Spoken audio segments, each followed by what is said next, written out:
Good afternoon, everybody. So I wanted to jump on and talk about a question that I'm being asked often in my private practice, my clinic, with regards to kind of a new dietary approach that is being promoted in the marketplace, and that is the keto diet. What is a keto diet, and is it healthy for you? My name's Amanda Nyberg. I'm a registered dietitian specializing in bariatric and weight loss nutrition, and my goal is to provide you with relevant nutritional strategies to help you stay on track or get back on track with your wellness, your weight loss. So as we approach the new year, everybody in the back of their heads, because we're still very much in holiday mode, we're still very much in celebration and indulgence right now, but in the back of our heads, we are thinking about what are we going to do January 1st? How are we going to get back on track? What are we going to do to hit our wellness goals in 2018? And a really big buzzword right now in the market is keto diet. So I wanted to jump on and talk to you a little bit about what the keto diet is it good for you, and should you consider it in the new year? So the keto diet is essentially a low carb, low protein, high fat diet. And that's where a lot of people get really confused. I have a ton of patients that will come into the clinic and say, oh, I'm doing the keto diet. And when we really break down their macros, they're not doing a keto diet. They're doing a low carb diet.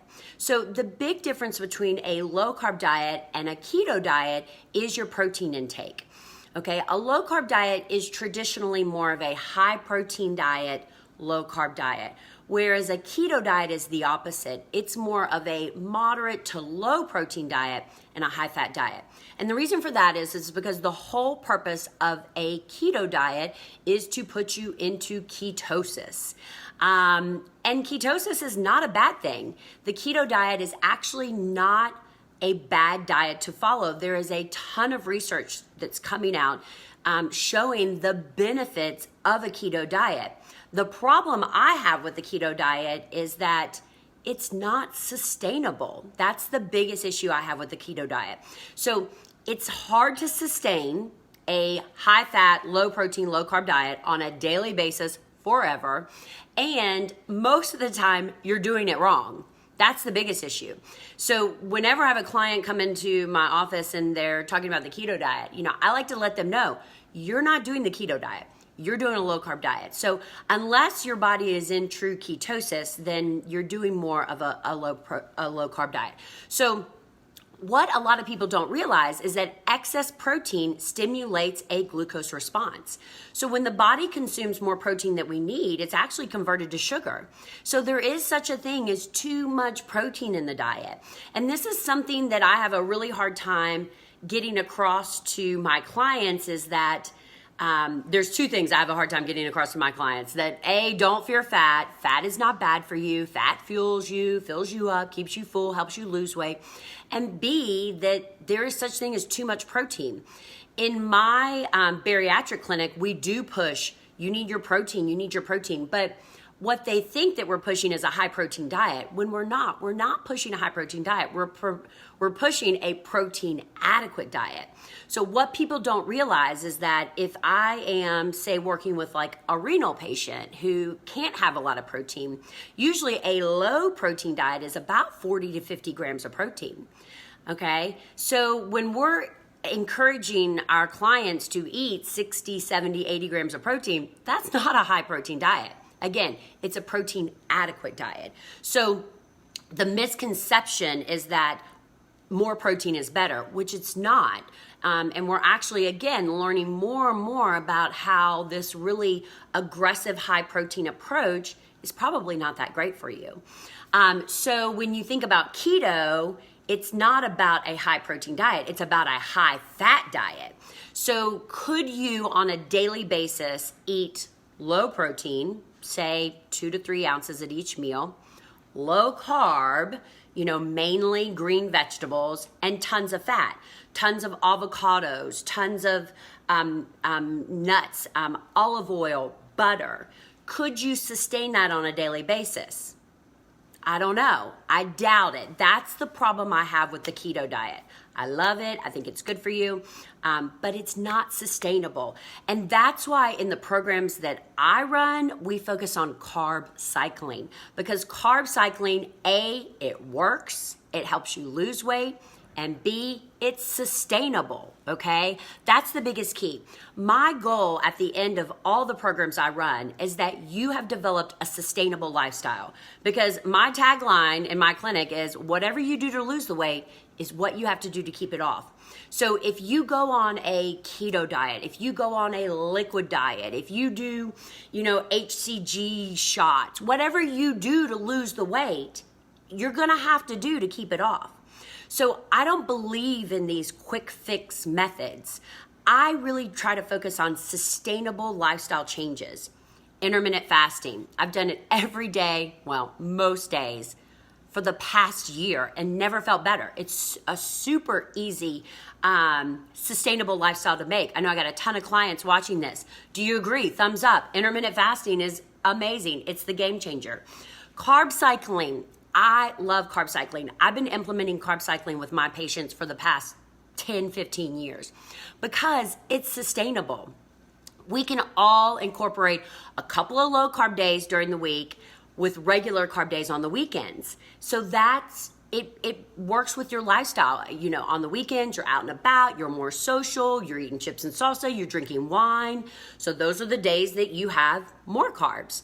On the weekdays, that's when you're more structured, you can reel in the carbs, you can do those low carb days, and that's what creates sustainable weight loss.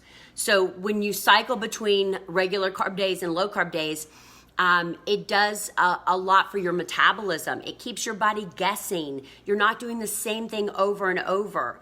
A lot of times I'll work with clients and they'll be like, I've been doing the low carb diet for the last, 4 weeks. I've only eaten 20 carbs every day. And I did great. The first 4 weeks, I dropped 2 pounds a week, 3 pounds a week. And then it's like the last 2 weeks, I've changed nothing, but I've stopped losing. And that's because the body is quick to adapt. It's going to regulate itself based on what you're doing on a daily basis. So with the carb cycling, we're able to incorporate, low carb days with regular carb days, and that keeps the body guessing. It's like, oh, I get more carbs today. I'll talk to a lot of clients and they'll say, you know what? I did low carb, for weeks and weeks. I stopped losing and then I ate carbs and I lost 5 pounds that week. Yes, because when you switch it up, when you change what you're doing, the body responds to that in a positive way. So that's my issue with the keto diet. Do I think it's healthy? Absolutely. If you're doing it correctly, 100%. But you do want to make sure you're doing it correctly. Do I think it's sustainable? No, I don't. I wish it was. I just don't see how that's sustainable on a daily basis for the rest of your life. And that's going to be my biggest issue with people that want to do the keto diet come the first of the year. So this is a deal. If you're looking to get on track at the beginning of the year, you got to sign up for my program. January 1st is prep week. The first week, all we do is figure out what the heck did I just jump into. So it's tons of learning, tons of education, tons of support. And then we jump in on the 8th to really start that 6 weeks. You're not gonna have better daily support and accountability than in this program. You're not gonna have better understanding of intermittent fasting and carb cycling, intentional exercise. It's like you put those all three together and magic happens. You should follow me on Instagram. You should see the results that I'm posting in my Insta stories. It's just unbelievable. Women with hypothyroidism, Hashimoto's, PCOS, diabetes, hypertension, all of these things, age, menopause, all of these things that we feel like are barriers to weight loss success, this program breaks through them. I promise you. So listen, I've got 40 spots available. 40. That's all I've got left for January 1st. So you better grab those now. Today, you want to sign up for those. I'm going to put the link in the comments below. If you've got questions or concerns, if this program's for you, trust me, it's for you. It's for everybody. I want to hear from you. Post those in the comments. Contact me. I want to walk you through it. But let's get started. Let me teach you sustainable lifestyle changes so that this is the last time you lose this weight and you finally learn how to keep it off. If you have any questions, let me know. If you found this information beneficial, maybe you have a friend that's thinking about keto at the first of the year. Share. Use the share button below. Share with your friends and family so that they can see all this information as well. I look forward to working with you all in the new year. I hope you have an amazing Tuesday, and I will talk to you soon. Bye.